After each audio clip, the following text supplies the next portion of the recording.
Hello everyone, welcome back to life in a frame. কেমন আছো সবাই? আজ হলো শুক্রবার, আর শুক্রবার এলেই জানো মনটা তো একটু ভালো থাকেই সবসময়, কারণ আগামী দুদিন ছুটি। আর যদিও কিন্তু সত্যি কথা বলতে রুটিন মাফিক দেখো, তাহলে কিন্তু বলতে গেলে হয়তো আরও বেশি কাজকর্ম থাকে সব মিলিয়ে, বাট ওই একটা সাইকোলজিক্যাল ব্যাপার। যাই হোক, আজকে আবার ফিরে এলাম তোমাদের কাছে একটা নতুন টপিক নিয়ে। আমার সাথে তোমাদের যখনই সামনাসামনি দেখা হয়, মানে রাস্তাঘাটে অনেক সময় হঠাৎ করে হয় না, দেখা হয়ে যায়, বা হয়তো অনেকেই তোমরা কমেন্ট করো, মেসেজ করো, হ্যাঁ আমার সাথে যোগাযোগ মানে কোনো না কোনো মাধ্যমে যখন যোগাযোগ হয় জিজ্ঞেস করো যে একটা খুব মানে যেটা রিপিটেড প্রশ্ন তোমাদের সবার কাছ থেকে আমি পাই, সেটা হচ্ছে যে আমি কিভাবে সব কিছু ম্যানেজ করি। তা এখন আজকে ভাবলাম সেটা নিয়েই তোমাদের সাথে একটু আলোচনা করি, বা তোমাদের সামনে ব্যাপারটাকে তুলে ধরি। অনেক দিন ধরেই তোমরা জানতে চাইছো, বাট তো এই টপিকটা অ্যাকচুয়ালি বলতে পারো যে আমার যেটুকু মনে হয় ভীষণই একটা ভাস্ট টপিক। আলোচনা করতে গেলে বেশ অনেকটাই লেন্দি হয়ে যাবে ব্লগটা, তাই আমি এটাকে দুভাগে ভাগ করে নিলাম আমার যে মানে আমার চিন্তাধারা অনুযায়ী। যে একটা হচ্ছে যে ডুগু হওয়ার পরে কিভাবে মানে মা হিসেবে সব কিছু ম্যানেজ করলাম, মানে করি আর বা করেছি, কারণ এখন তো একটু বড় হয়ে গেছে, আরও যখন ছোটো ছিল কীভাবে করেছি। আরেকটা হচ্ছে অন্যদিক, মানে কিভাবে সংসার বা ধরো সব কিছুই আর কি, শুধু তো সংসার না, সংসার, পার্সোনাল লাইফ, নিজের হয় না নিজের মি টাইম, সেগুলো প্লাস তার সাথে চাকরি, সব কিছু মিলিয়ে। তো আজকে আমি প্রথম দিকটাতেই মানে ব্যাপারটাকে সীমিত রাখতে চাইছি। তো সেটা হচ্ছে যে ডুগু হওয়ার পরে কিভাবে আমার চাকরি জীবনের সাথে সব কিছু আমি ব্যালেন্স করি। তো দেখো, ডুগু যখন হয়, সত্যি কথা বলতে বয়সটা অনেকটাই কম ছিল, আর তার সাথে সেই সময় কিছুদিনের যেমন সবার কাছেই এটা মানে নর্মাল, যে হওয়ার পরে কিছু মাস তো একটা ম্যাটারনিটি ব্রেক থাকে। তো আমি সেটা আরও কিছুদিন এক্সটেন্ড করে ওর মোটামুটি এখন ধরো 1.5 বছর মতো, তখন থেকে আমি জব করতে শুরু করি। তার আগে করতাম, বাট নট লাইক এখন যেভাবে ফুল টাইম আবার ফিরে গেছি আর কি, সেরকম না। আর ডুগু হওয়ার আগেও মানে আমার চাকরি জীবন বেশি দিন ছিল না, 2 বছর মতন করেছি, তারপরেই ডুগু হয় আর কি। তো ডুগু মানে তারপরে যখন আমি চাকরিতে জয়েন করলাম, একটা বিশাল স্ট্রাগল গেছে। তার কারণ হচ্ছে যে যতই তোমার এখানে ব্যবস্থা করে আমি জয়েন করি না কেন, এবং সেটাই একটা বিশাল কারণ আমার যে আমি 1.5 বছরের গ্যাপ নিলাম। কারণ হচ্ছে 6 মাসের পরে যখন আমি জয়েন করি, আমরা একজন ফুল টাইম মানে কলকাতা থেকেই আনা হয়েছিল একজন দিদাই বলা যায়, বেশ বয়স্ক ছিলেন উনি, ওনাকে রাখা হয়েছিল। বাট সামহাও মানে ব্যাঙ্গালোরের ওয়েদার, যেটা সবসময় বলি, ব্যাঙ্গালোরের ওয়েদারের সাথে স্যুট করা খুব কঠিন একটা বিষয়। মানে ওয়েদারটা দেখতে ভীষণ ভালো লাগে বা উপভোগ করতে খুবই ভালো লাগে, বাট কিছু খুঁটিনাটি থাকে, মানে একটু অসাবধান হলেই জ্বর, সর্দি, কাশি রিপিটেডলি হতে থাকে, সেটার জন্য মানে মানুষ ভীষণ ভেঙে পড়ে। তো এটা যখন আমিও প্রথমবার ব্যাঙ্গালোরে এসেছিলাম, আমার 1 সপ্তাহের ওপর প্রায় 10 দিন এমন জ্বর হয়েছিল। গরম জলে চান করতাম, আমার কলেজ ছিল সেকেন্ড হাফে, তা সত্ত্বেও মানে এত জ্বর হয়েছিল। আর তখন বাবা মা অলরেডি হস্টেলে আমাকে রেখে জাস্ট কলকাতা গেছে, আর আমার কলেজে ক্লাসও শুরু হয়েছে। তো সেই জ্বর কোনো ওষুধে কমছিল না, অথচ অন্য কোনো ক্রিটিক্যালিটিও ছিল না, অদ্ভুত এক ব্যাপার। যাই হোক, সে অনেক কষ্ট করে সেই 2 বেলা ইঞ্জেকশন দিয়ে দিয়ে জ্বর কমিয়েছিল। তো এটা একটা কমন ফ্যাক্টর, আর যেটা ওই দিদার সাথেও হচ্ছিল। আর সেই কারণে কি হচ্ছিল, ওই দিদার যখনই জ্বর হচ্ছিল, মানে যেহেতু ডুগু সবসময় দিদার সাথে থাকতো, এবার ওনার থেকে জ্বরটা ডুগুর মানে মানে ওনার জ্বর সাথে সাথে ডুগুর জ্বর ধরে যাচ্ছে, আবার ডুগুর জ্বর সাথে সাথে ওনার ধরে যাচ্ছে। তো সামহাও ব্যাপার সিচুয়েশন কিছুতেই ম্যানেজ করা যাচ্ছিল না।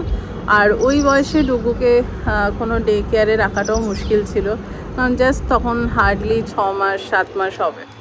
তো তারপরে ওই জন্য আমি তখন ডিসাইড করলাম যে আরও কিছুদিন ওয়েট করে যাই, অ্যাটলিস্ট যদি বাড়ি থেকে কেউ আসে আর বা কোনো বেটার অপশান পাই, ডুগু একটু আরেকটু স্টেবল হোক, তখন জয়েন করব। তো সেই হিসেবেই আমার বলতে পারো ম্যাটারনিটি ব্রেকটা আরও একটু এক্সটেন্ড হয়। তো হওয়ার পরে আমার যখন মোটামুটি ওই মানে ডুগুর যখন 1.5 বছর মতন বয়স, তখন আমি আবার জয়েন করি। তো এবার তখন যখন জয়েন করলাম মোটামুটি বাড়িতে, তখন এখানে একজনকে খুব ভালো পেলাম, তো তাকে রাখা হয়েছিল, আর তার সাথে মাও থাকতো। তো এবার মোটামুটি ধরো মা সব কিছু, যেহেতু মা সারাদিন থাকতো, সব কিছু ওকে বেশ সুন্দর সবাই মিলেই শেখালাম, পুরো সেট হয়ে গেছিলো। তারপরে হঠাৎ করেই ওর বাড়িতে না, তার আগেই মানে যখন সেট হয়ে যায়, তো তখন মানে ধরো এদিকে আমার চাকরিও মানে চলছে, মোটামুটি নতুন চাকরিতে আমিও সেট, এদিকে বাড়িতেও মোটামুটি সব সেট। তো করতে করতে তো তারপর মা মাঝে মধ্যেই বাড়ি যাওয়া আসা করতো, তখন একা একাই যাতায়াত করতো। এবার মা বাড়ি গেছে, আর ঠিক সেই সময় আমাদের ওই মেয়েটির আর কি, যাকে রাখা হয়েছিল, তো তার বাড়িতে একটা মানে কোনো অসুস্থতা না, একটা ভীষণই বলে না যে আনঅ্যাভয়েডেবল সার্কামস্ট্যান্স বলতে পারো, ওর ফ্যামিলিতে হঠাৎ করেই আসে। এবং ওর ফ্যামিলিকেও চিনতাম, বিকজ ওর ফ্যামিলি এখানেই থাকতো। তো সেই জন্য চোখের সামনে ডেফিনেটলি জানি কি চলছে, তো ওকেও আমরা জোর করতে পারিনি, তো ওকে তখন পাঠিয়ে দিতেই হলো। এবার তখন তো মানে চাকরি, ডেফিনেটলি নতুন চাকরিতে সবে সেট হয়েছি, কি করে চাকরি ছাড়ি বা এ করি, আর অতদিন ছুটি নেওয়াও মুশকিল মা ফেরা অবধি। এখন তখন আমি আর অভিজিৎ লাকিলি না, সেই সময় আমার মনে হয় ওই কিছু একটা পুজো আর্চা এরকম কিছু ছিল, তো আমাদের একটু বলতে পারো কিছু ছুটি ছাটা লং উইকেন্ড এরকম ছিল। সেই সময় আমরা চিন্তা করতে শুরু করি যে এরমভাবে পসিবল না, কারণ কি একটা স্টেবল ব্যাপার দরকার, তো যেটা সিকিওরডও। তখন এরকম শুরু করতে করতে যখন খুঁজতে শুরু করলাম, করতে করতে তখন লাকিলি বলতে পারো আমাদের মানে অনেক জায়গাতেই খুঁজেছি, এটা আমি আগের ব্লগেও বলেছি, মানে সে আমার অফিসের কাছে, অভিজিতের অফিসের কাছে, আমাদের বাড়ির কাছে, সব মিলিয়ে। আর তখন আমাদের এই ফ্ল্যাটও কেনা হয়নি, ওই জন্য আমাদের পার্মানেন্ট বাসস্থান কোথায় হবে সেটা ঠিক জানতাম না। তো বাট তাও সব কিছু মাথায় রেখে সব রকম অপশানই আমরা ট্রাই করতে করতে লাকিলি এই বাড়ির কাছেই আর কি, কাছে বলতে একদম কাছে না, মানে আমাদের ওই পাশ, মানে যেদিকে ধরো ওই সঙ্গীতাদের বাড়িটারই যাই ওই পাশটাতে, ওখানে একটা ডে কেয়ার কাম প্রি স্কুল আর কি পাই, তো যেখানে তোমার কমপ্লিট সিসিটিভি কভারেজ রয়েছে। তো সেইটা হওয়াতে আমরা ভীষণ লাকি হই। আর ডুগু বরাবরই একটু খোলামেলা পরিবেশ পছন্দ করে, আর কোনোদিনই ছোটোর থেকে বলতে পারো যে ও খুব একটা মানে আউটডোর গেমটা বেশি পছন্দ করতো, মানে ওকে ছোটো থেকে খুব একটা ওইসব মোবাইলে আটকে রাখা বা কিছু এইগুলো আমরা করিনি। তো যার জন্য ওর খেলাধুলোটা ফার্স্ট প্রেফারেন্স ছিল বলে আমাদেরকে খুঁজতেও হয় অনেক এইসব ভেবে চিনতে। তো লাকিলি এইখানে যেটা পেলাম সেটা ছিল মানে পুরো প্রপার্টিটার আর কি হাফ পোর্শন হচ্ছে তোমার ওই ডে কেয়ার কাম প্রি স্কুল বলতে পারো, আর বাকিটা হচ্ছে পুরো খেলার জায়গা। এবং বেশ সুন্দর করে এমনভাবে ওরা ব্যবস্থাপনা করেছিল, মানে এখনও আছে, একটু আরও মডিফাই করেছে, যে ওখানে মানে বলতে পারো অনেক সাবধানতা অবলম্বন করে, তো মানে ওপেন জায়গা হলেও সবসময় ছাড়া যায় না বাচ্চাদের, তো ওদের বেশ খুব সুন্দর সব রকম প্রোটেকশন ছিল। আর আউটডোরেও তোমার পুরো সিসিটিভি কাভারেজ ছিল, তো পুরোটাই আমরা দেখতে পেতাম। তো এখানে মোটামুটি ধরো ও আবার সেট হয়ে যায়, ওর বেশ ভালোই চলছে। এরকম করতে করতে হঠাৎ আমিও আরও একটা বেটার অপরচুনিটি পাই, তো সেখানে জয়েন করি। এবার সেটাতে জয়েন করতে আমার টাইমটা একটু চেঞ্জ হয়, আর তার সাথে সাথে ডুগু একটু যেহেতু বড় হয়, মানে ওরও টডলারে যাওয়ার টাইম হয়ে যায়। তো এবার সেই কারণে কি হলো, ব্যাপারটা এরকম দাঁড়ালো কি ও সকালবেলা টডলার ওকে পাঠাতাম, তারপরে আমার অফিস যাওয়া থাকতো। এর আগে অভিজিৎ তো সকালেই বেরিয়ে যেত, দিয়ে এবার ও তারপরে ডে কেয়ারও কন্টিনিউ করতো। তো তখন মানে ব্যাপারটা ভালো মন্দ সব মিলিয়েই শুরু হলো। ডুগুর খুব ভীষণ আর কি প্রেশারও যেত।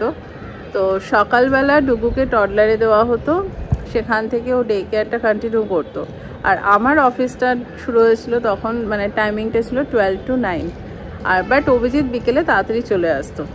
তো আমাকে যার জন্য সকালবেলা ঘুম থেকে উঠেই ডুগুর মানে পরপর কমপ্লিট জিনিসটাই বানাতে হতো, মানে breakfast, lunch, mid morning, snacks, dinner, হ্যাঁ সমস্তটা, প্লাস আবার বাড়ির ডিনার অবধি, মানে সকালবেলা উঠে মানে সকাল থেকে রাত অবধি পুরো বাড়ির পুরোটাই আর কি বানিয়ে যেতে হতো। অফিসের জন্য আমাদের লাগতো না, বিকজ আমাদের অফিসে খাওয়ার মানে টিফিনটা দিত।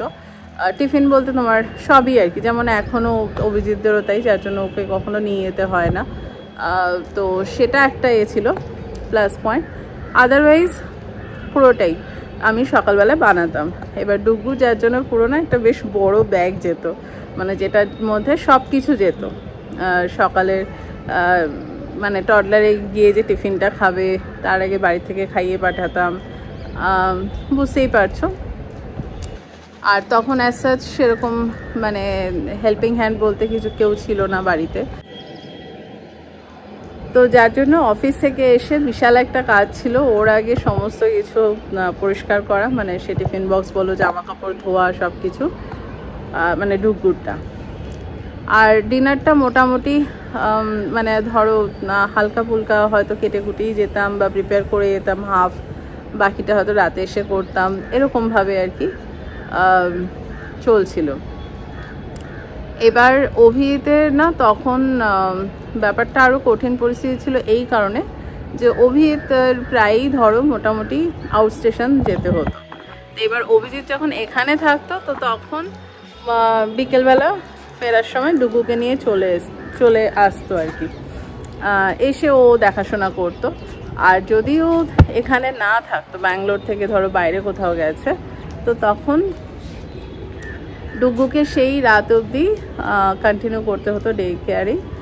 আর আমি ওই রাত্রিবেলা যখন ফিরতাম অফিস থেকে, ওকে নিয়ে ফিরতাম। তো যার জন্য ওরও বেশ দিনটা খুবই লেন্দি হয়ে যেত। বাট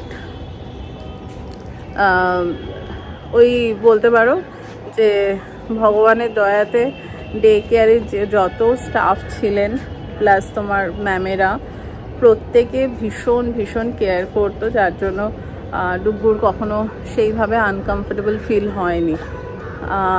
তো এইভাবেই চলছিল করতে করতে। তারপর আমাদের এই বাড়িতে শিফট করা হয়।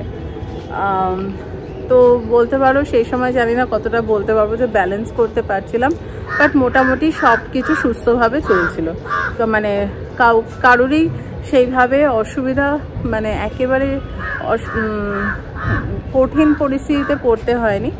যেহেতু আবার বলছি, যেহেতু ডে কেয়ারের সমস্ত স্টাফেরা খুব ভালো ছিল, যার জন্য হয়তো ডুগুর সেইভাবে অসুবিধা হয়নি। ও ভীষণ খেলাধুলোর মধ্যে হাসি খুশিই থাকতো পুরো। আর ক্যামেরাতে আমরা সবসময় দেখতে পেতাম কি করছে না করছে, এরম আর কি। তারপর তোমার আমাদের এই বাড়িতে আসা হয়, তখন ডুগু আর একটু বড় হয়ে গেছে। এবার ওই স্কুল চেঞ্জ করে ডুগু গেল ভর্তি হলো আর কি এই বড় স্কুলে।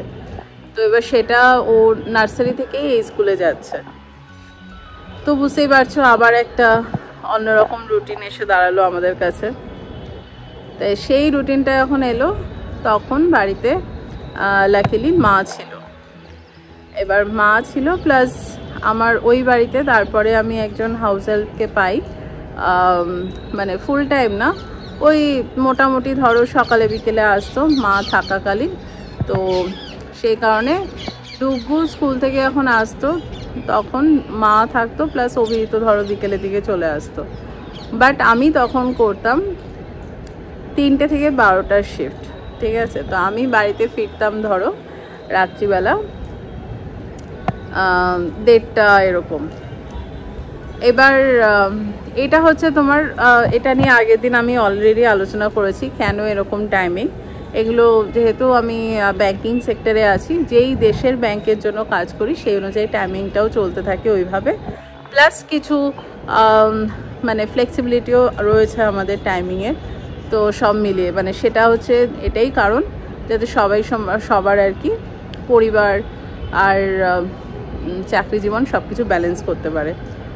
কারণ এইভাবেই ব্যাঙ্গালোরে অনেকেই চাকরিজীবীরা ব্যালেন্স করে, যে ধরো হাজব্যান্ড যদি সকালে যায় তো ওয়াইফ রাতে জবে যায়, তাহলে কি হয় মানে যেটা আমিও করতাম, সকালবেলাটা পুরো ডুগু স্কুলে দেওয়া, বাড়ির কাজ সমস্ত কিছু রান্না বান্না সব হয়ে যেত, তারপরে আমি অফিস যেতাম সব গুছিয়ে আর কি।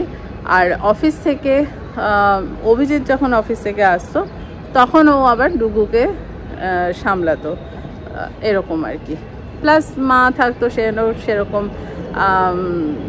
মানে অ্যাটলিস্ট সবসময় একজন কেউ দেখার থাকতো, এটা একটা প্লাস পয়েন্ট ছিল। যে ডুগুর কখনো মানে ওই যখন ধরো এই স্কুলে ভর্তি হলো, মানে সেই ডে কেয়ারের ব্যাপারটা সমাপ্তি ঘটলো। আর ডুগুরও তার সাথে কি হলো, মানে ওই যা কখনোই আর কি ওকে একা অ্যাটলিস্ট থাকতে হতো না। আর কিন্তু অন্যদিকে যদি বলো যে ডুগুকে ওই সময়টা যে ডে কেয়ার টডলারে যে এত ছোটাছুটি চললো, প্রায় ধরো বছর খানেক তো চলেছে, এটাতে কিন্তু অনেক অনেক অনেক উপকার হয়েছে। প্রথমত ডুগুর মানে কথা ভীষণ পরিষ্কার ফোটে ওখানে যাওয়ার পর থেকেই আর কি। আর যেহেতু মানে বলতে পারো তখনও 2 বছর হয়নি ও যখন গেছে আর কি ডে কেয়ারে, তখন বলতে পারো ওই 1 বছর 8-9 মাস বোধহয়। তো সেই কারণে ওর কথা ভীষণ পরিষ্কার ফুটতে শুরু করে। দ্বিতীয়ত ও ভীষণ অর্গানাইজড হয়ে যায়, মানে জুতো খুললে জুতোটা ঠিক জায়গায় রেখে ঘরে ঢোকা বা যেখানেই ঢোকা। ইনফ্যাক্ট কেউ যদি রাখতো উল্টো পাল্টা তাকেও এরকম কথা না বলতে পারলেও তার জামা কাপড় টেনে তাকে ইশারা করে দেখাতো যে জুতোটা ঠিক করে রেখে ঢোকো। হ্যাঁ, এইরকম ছোটোখাটো জিনিস। মানে ও যে সারাদিন ডে কেয়ারে যে টিফিন বক্সগুলো দেওয়া হতো সেগুলো নিজেই সেই আম্মাদের না শাড়ি টেনে টেনে, মানে আম্মারা যদি ভুলেও যেত তখন তো পুরো পরিষ্কার কথা বলতে পারতো না, তো শাড়ি টেনে টেনে দেখাতো যে টিফিন বক্সটা আগে ব্যাগে ভরো তারপরে তুমি যাও, এরকমভাবে আর কি। তো সেই সব নিয়ে রোজ ধরো যখন ডুগুকে আনতে যেতাম তখন ম্যামেরাও সব বলতো কোন দিন কী অ্যাক্টিভিটিস ইমপ্রুভ করেছে না করেছে। আর ওই টাইমটা আমি প্রত্যেকদিন ইনভেস্ট করতাম, ধরো হাফ অ্যান আওয়ার মতো রোজ না হলেও অল্টারনেটিভ ডে বা উইকলি ওয়ান্স, হ্যাঁ কতটা কী করছে না করছে, বা হয়তো ওরা কিছু শিখিয়েছে সেটা যাতে আমি ফলো করতে পারি, সেগুলো আর কি আলোচনা করতাম।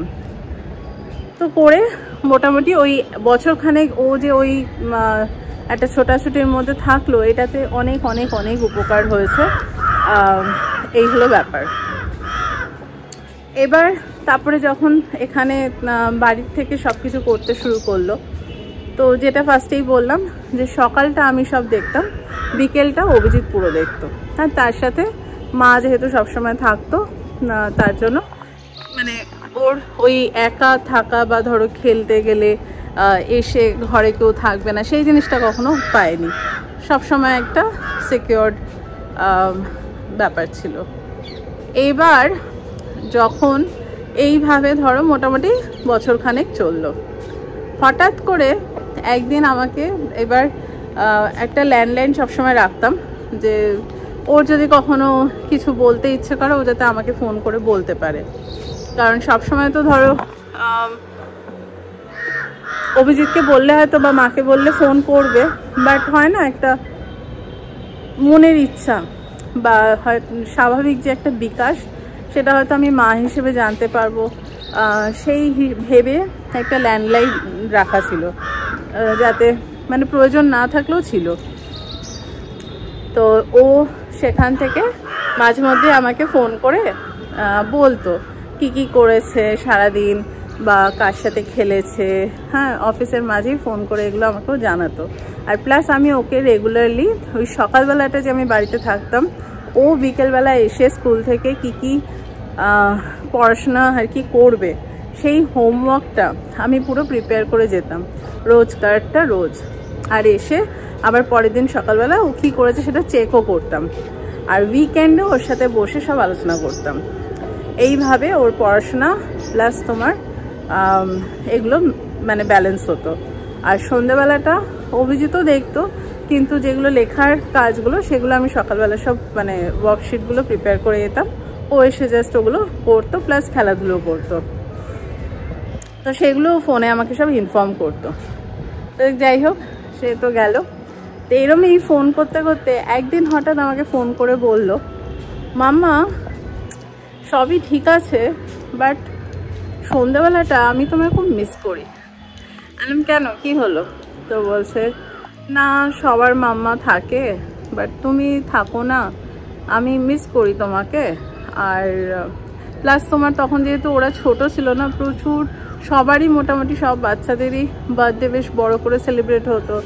আজকে এর বার্থডে, কালকে ওর বার্থডে, এবার মোটামুটি সব জায়গাতেই মাদেরকে নিমন্ত্রণ থাকতো। তো কখনো হয়তো মানে অভিজিতের মা আমার শাশুড়ি মা নিয়ে যেত, কখনো আমার বন্ধুরা মানে পারমিতা পম্পি ওরা নিয়ে যেত, হ্যাঁ এরমভাবে আর কি চলতো। তো ব্যাপারটা একটু হলেও পরে আস্তে আস্তে ফিল করে যে সবার মা যাচ্ছে, ও যাচ্ছে, ওর মা যাচ্ছে না, সেটা আমাকে ফোনে বলে।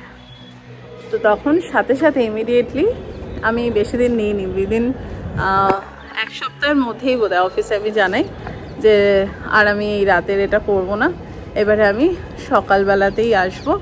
তো রাতে ও থাকাকালীনই সব গুছিয়ে গেছে, আমি সকালের শিফটটাই করব। তো তখন immediately within a week change করে আমি সকালে 6টার থেকে 3টে করে দিলাম, যেটা এখন আমি করি আর কি। তো 6টার থেকে 3টে হওয়াতে কি হলো, সকালবেলা ঘুম থেকে উঠে মাকে দেখতে পাচ্ছে না, বাট সেটা অভিজিৎ মোটামুটি সামলে নেয়, মানে সেটাতে ওর প্রবলেম নেই, মানে ওর বক্তব্য ছিল সন্ধেবেলাতে আমি থাকি। তো সেইভাবেই আমি অফিসেও ব্যবস্থাপনা করলাম, করে তোমার সকালবেলা এখনকার মতনই ওর স্কুলের সমস্ত টিফিন গুছিয়ে তারপরে আমি অফিস যেতাম, নিজেরটাও গোছাতাম। আর বাকি তোমার এসে প্রপারলি সব ডিনার এগুলো সব সবাই মিলে একসাথে করতাম। আর দুপুরবেলাটা এমনি তো অভিজিৎ থাকতো না, আর ডুগ্গু স্কুলে থাকতো। তো মোটামুটি ডুগ্গু স্কুল থেকে ফিরে ওই খেয়ে দিয়ে ঘুমাতো, ততক্ষণে আমি চলে আসতাম। এই হলো ব্যাপার। এইভাবেই তখন ব্যালেন্স করতে শুরু করলাম। তো এতে প্লাস পয়েন্টটা হলো যে সন্ধেবেলাটা ডুগ্গুর পড়াশোনাটা ওর পাশে বসে পুরোটা দেখতেও পারলাম। আর তখনও ক্লাস 1 হয়নি, তখনও ইউকেজিতে পড়ে, কি এলকেজির মাঝখানে হবে এরকম। তো তখন থেকেই জিনিসটা শুরু হলো। তো ওই জন্য আমি পুরো ওকে পড়াশোনার টাইমটা সন্ধ্যেবেলাটা দিতে পারতাম, প্লাস ওর যা যা মানে যেখানে যাওয়া এ করা সব কিছুই করে রাত্রিবেলা ওর সাথে এখনকার মতনই একটা প্রপার রুটিনে চলতে শুরু করলাম। তো তাতে ওরও সব কিছু মোটামুটি ঠিকঠাক চলছিল, আর আমারও চলছিল। ওই শুধু একটু সকালবেলাটা অসুবিধা হতো মাঝে মধ্যে, বাট ওর বক্তব্য ছিল যে না, ওর তরফ থেকে ব্যাপারটা যেহেতু ঠিকঠাক মানে পছন্দের মতন ছিল, তো সে কারণে আমারও মনটা যা হয় মায়ের মন, একটু তো মানে এরকম কিছু শুনলে তো খারাপ লাগেই। তো এই হলো ব্যাপার। তো এইভাবে করা যখন শুরু করলাম মোটামুটি সব কিছুই কন্ট্রোলে চলে এলো। বাট তোমার হ্যাঁ একটু তো কষ্ট হতো, কারণ কি রান্না বান্না, তার সাথে তোমার টিফিন পার্টিকুলারলি, এগুলো সমস্ত কিছু আর কি প্রপারলি ম্যানেজ করা। তো বাট হয়ে গেছিলো আস্তে আস্তে, আমিও রুটিনে চলে এলাম। আর এমনিতে সত্যি কথা বলতে আমি ছোটোর থেকেই হলাম একটু আর্লি মর্নিং পারসন বলতে পারো।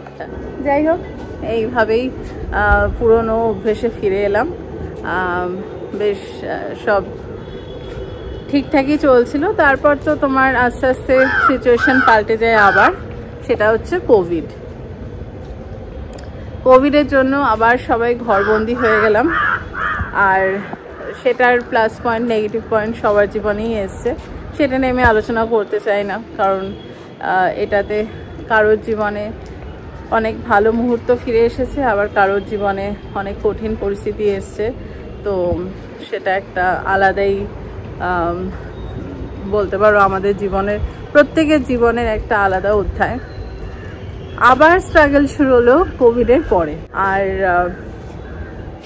যখন কোভিডের সময় ছিল তখন আমার একদম, যেহেতু ঘর থেকে করতাম, এমনি 9টা 6টা 8টা 5টা এরকমই করতাম, যখন যেরকম মনে হতো।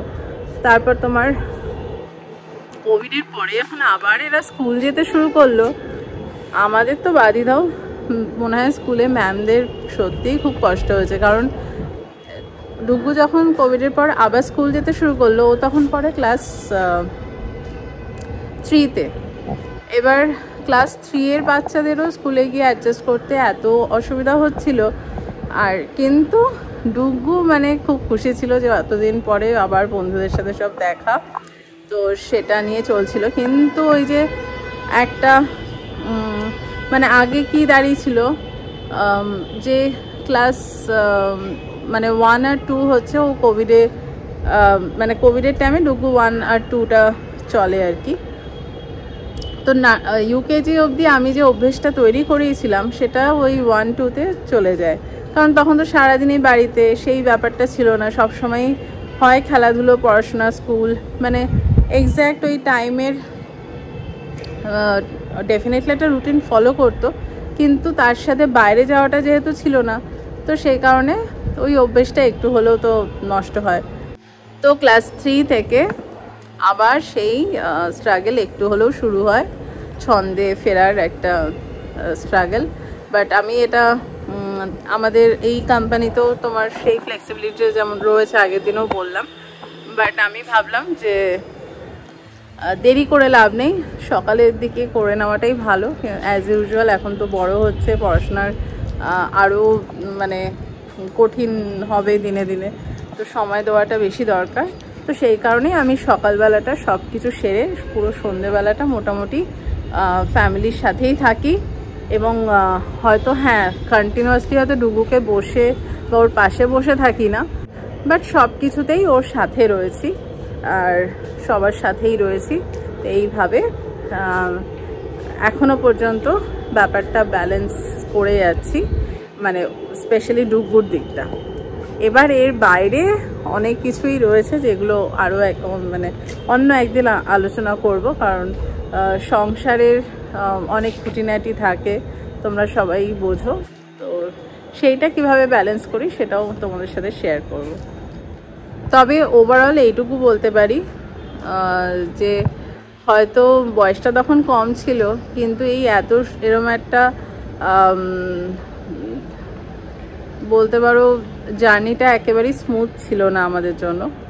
তো উপর নিচে সব রকম পরিস্থিতির মধ্যে দিয়ে গিয়ে যেমন আমরাও অনেক কিছু শিখেছি, তেমন ডুগুও অনেক কিছু শিখেছে।